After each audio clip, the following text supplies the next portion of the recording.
C'est ça ou dis-moi pour faire. Bonsoir à tous et bienvenue dans notre édition régionale. Voici nos principaux titres. L'éviction de Louis de Carcasse, les traités et qui permettra ensuite de réduire la prolifération du moustique vecteur de la dengue. Notre invité est Jean-Yves Ramassamy, il est à la tête de la COPAM.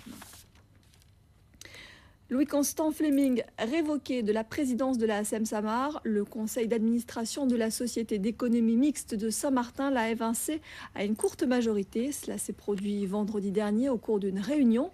À la suite de cette motion, Annette Phillips a été désignée présidente par intérim. Les turbulences au parfum de règlement de comptes politiques. Le point avec Éric Rayapin et Jean-Marie Mavounzi. On poursuit avec cet hommage rendu à René-Serge Naba. Le délégué régional à la cohésion sociale et à la jeunesse s'est rendu aujourd'hui à la plateforme de vocation AP Tri, acheminement et distribution en contrat de professionnalisation.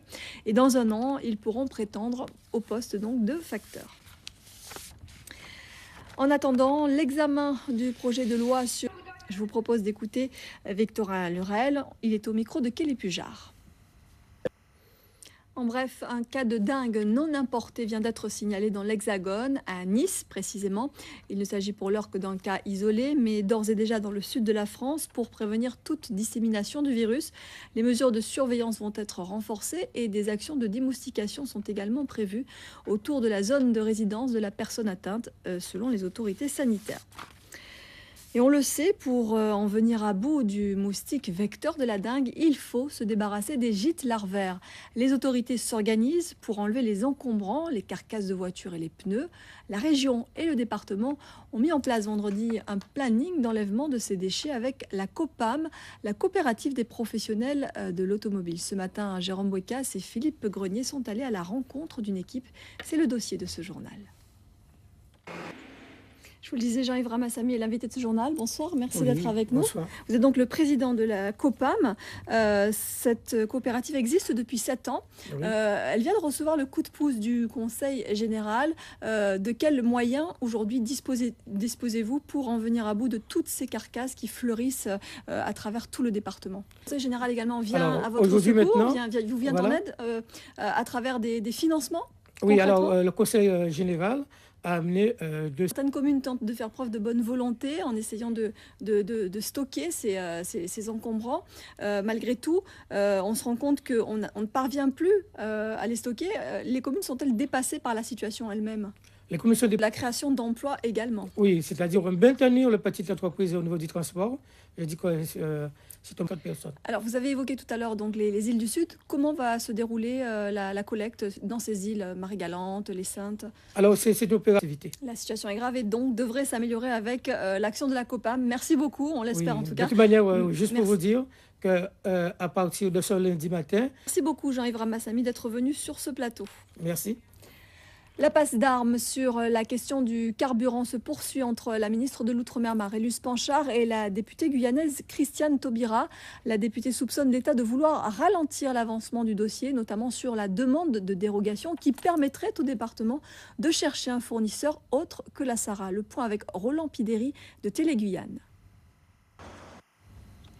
La reprise du travail à la caisse des écoles de Pointe-à-Pitre. Les employés qui avaient déclenché une grève la semaine dernière ont retrouvé leur poste. La cantine, toutefois, ne réouvrira ses portes que demain. Le reportage de Steve Prudent et de Rony Maletti.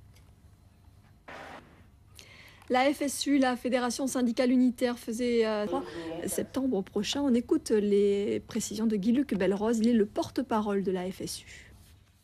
Nous sommes...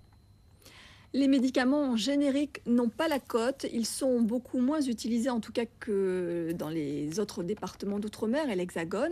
Les assurés sociaux semblent être méfiants vis-à-vis de ces médicaments, pourtant pas si différents que les médicaments de marque. La Sécurité sociale vient donc de lancer une offensive pour changer les comportements. Lise Dolmar, Michael Bastide.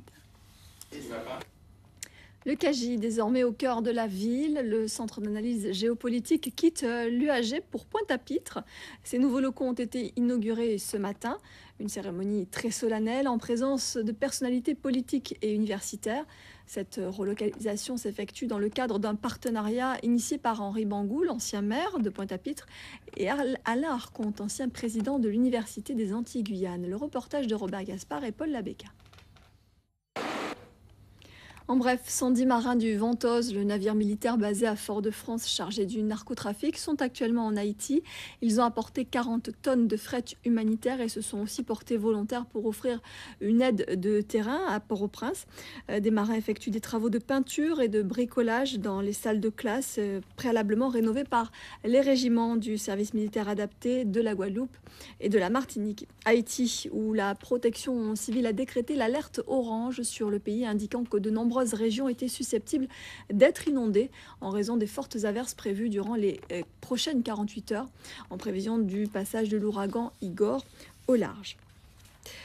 Requin ou pas requin, la question se pose toujours. Souvenez-vous, la semaine dernière, des ailerons suspects avaient été aperçus dans l'eau à la plage de Viard, à Petit-Bourg. La municipalité a maintenu son interdiction de baignade par mesure de sécurité.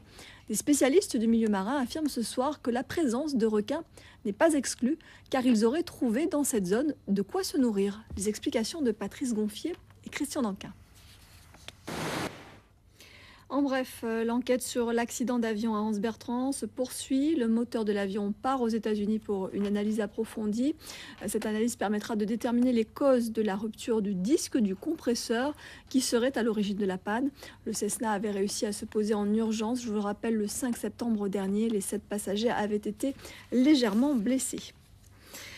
Le rêve de 5e médaille d'or s'est effondré ce matin pour Teddy Riner. Il a perdu face à son adversaire japonais sur décision arbitrale et doit donc se contenter du titre de vice-champion du monde, toute catégorie. Teddy Riner, très déçu malgré son très beau parcours à ces championnats du monde de judo. Le retour sur ce match avec Francis Gébria. Voilà, c'est la fin de cette édition. Merci à vous de nous avoir suivis. Dans un instant, la météo. La mer devient agitée en Atlantique en raison du passage de l'ouragan Igor qui poursuit sa route au large. Soyez attentifs donc à ce bulletin météo. Demain, rendez-vous à 13h avec Laura Séné. Nous, on se retrouve dès 19h pour les titres. Très belle soirée à tous. C'est ça ou dis-moi pour faire.